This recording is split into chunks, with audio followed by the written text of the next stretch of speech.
So folks, we've already talked about population dynamics. We talked about things that increase or decrease the size of a population, birth rate, death rate, immigration, emigration. We've chatted about carrying capacity and environmental resistance, but we haven't really talked about human populations. So that's what this relatively short lesson is going to focus on, is us, Homo sapiens. So this graph here, I'm going to show you a few graphs. It shows the world population over the last 12,000 years. So if we take a look here, this is going back 12,000 years ago, and we see that the estimate of the population, as it has here, was about 4 million people, 4 million people going back 12,000 years ago.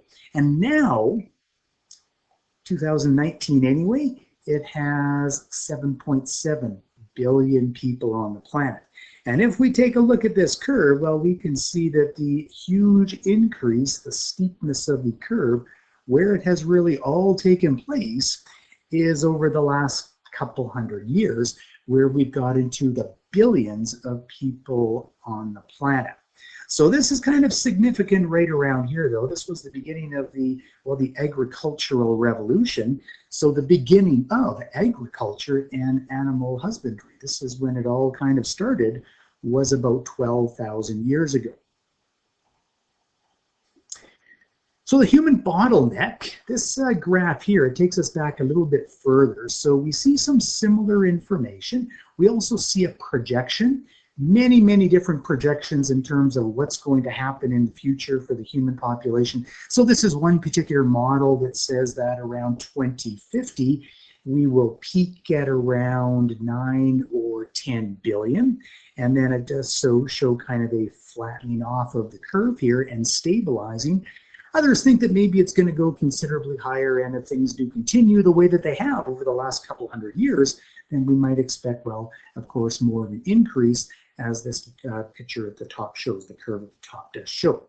So fluctuations, again, do take place, but most of the increase over the last couple of hundred years. There have been some kind of dips along the way here, like 1350, the Black Plague, but there was also a significant dip right here, and this is the one I do want to chat a little bit about. So this one here takes us back much further than 12,000 years ago. So the previous graph only took us this far back, or a little bit further. So domestication of sheep and goats, agriculture, sort of the loss of the nomadic lifestyle of many people. And this one, though, goes much further back to the origins of our species. So this is what scientists do believe, is our species did originate about 200,000 years ago. And at that time, there may have been several other Homo species around on the planet. So that would include Neanderthals, and that would include what are called the Denisovans as well in Central Asia, Central and Northern Asia. And then they have here about 100,000 years ago, maybe down to only 2 species. That's probably wrong, because the other 2 that I mentioned, Neanderthals and Denisovans, were probably still around at that point. But this is kind of the key here, is something happened 75,000 years ago, and that is the human bottleneck. And this is really significant. So again, different numbers when you go to different sources, but here, it says maybe only 10,000 breeding pairs of our species that were left on the planet.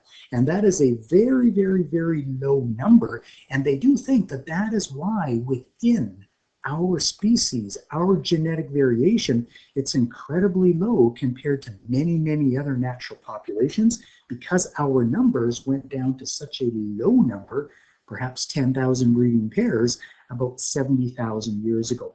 So what exactly happened about 70,000 years ago? Well, we don't know for sure, but what we do know, what the geologic record does tell us, is that Toba Lake in Indonesia, there was a super volcano, a huge volcanic eruption. I'm not sure exactly what these numbers are referring to, but it is somehow the scale, the size of the volcanic eruption. And this number here, obviously much bigger than all of the others, and that's why they're calling it a super volcano, leading to what's referred to as essentially a nuclear winter, where no sunlight is penetrating the earth for long periods of time, loss of vegetation, and loss of many, many species that would go along with that. So they think that might have been the source of the human bottleneck. So let's go back to a little bit more recent times. So this one takes us through, well, about the last 120 years or so, or sorry, 220 years, if we take a look at this.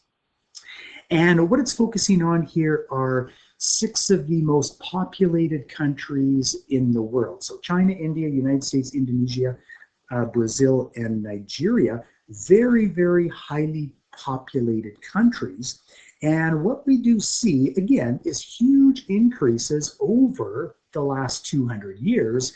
And especially if we take a look at these 2 countries that do have populations in excess of 1 billion people today, enormous increases in their population size over just the last 70 years. Significant increases as well in all of these other highly populated countries, but nowhere near the growth rate that was seen in China and in India as well. So those are the 2 that are over 1 billion people, but all of these ones here, close to or in excess of 200 million people in each one of those countries.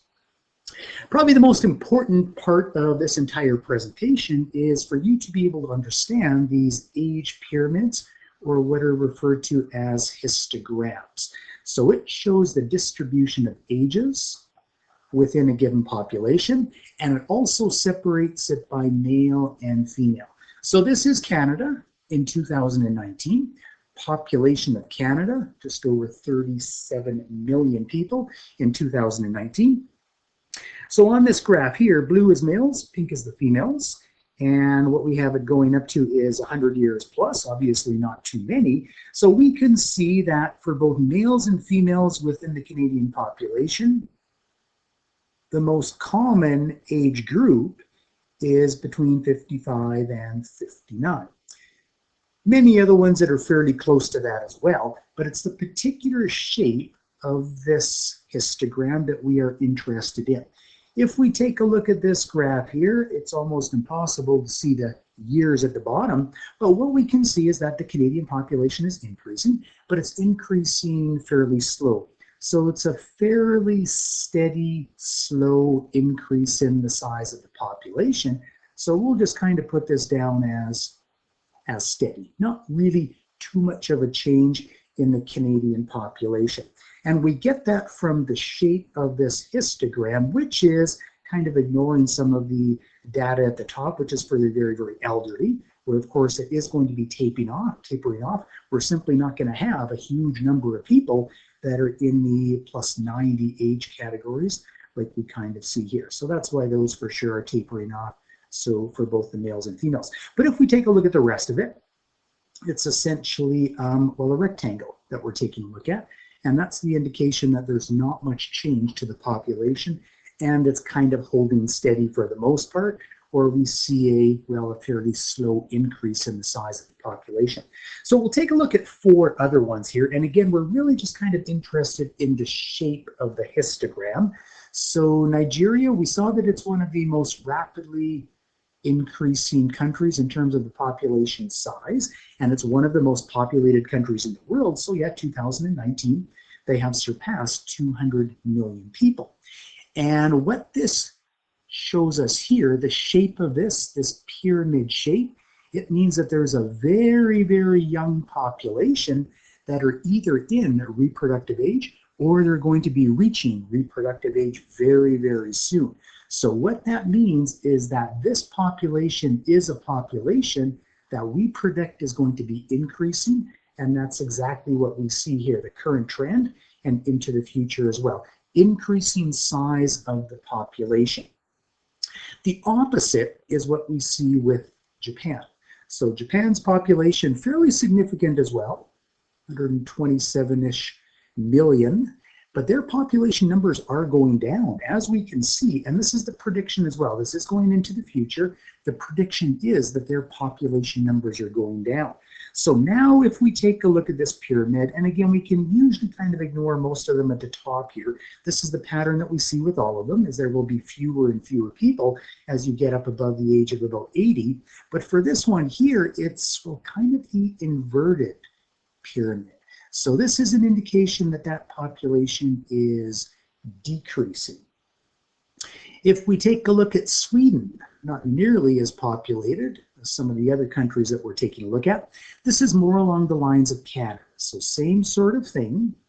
We see this kind of pyramid shape that we do see here. And so it's increasing, but it's a fairly steady increase that we do see.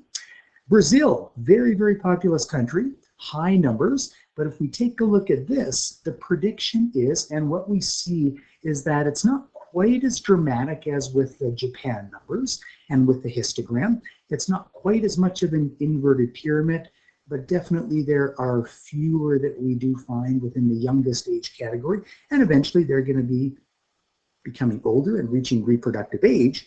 But because there are fewer of them, that's why they're predicting that the population is going to be going down then. Okay, so this one most definitely going up. So this would be a large increase is the prediction for the population here. For this one, it would be a large decrease in the size of the population. This one here, like Canada, would be an indication that it's fairly steady. And this one here would be a decrease, but it would be a smaller decrease compared to what we would observe in something like Japan.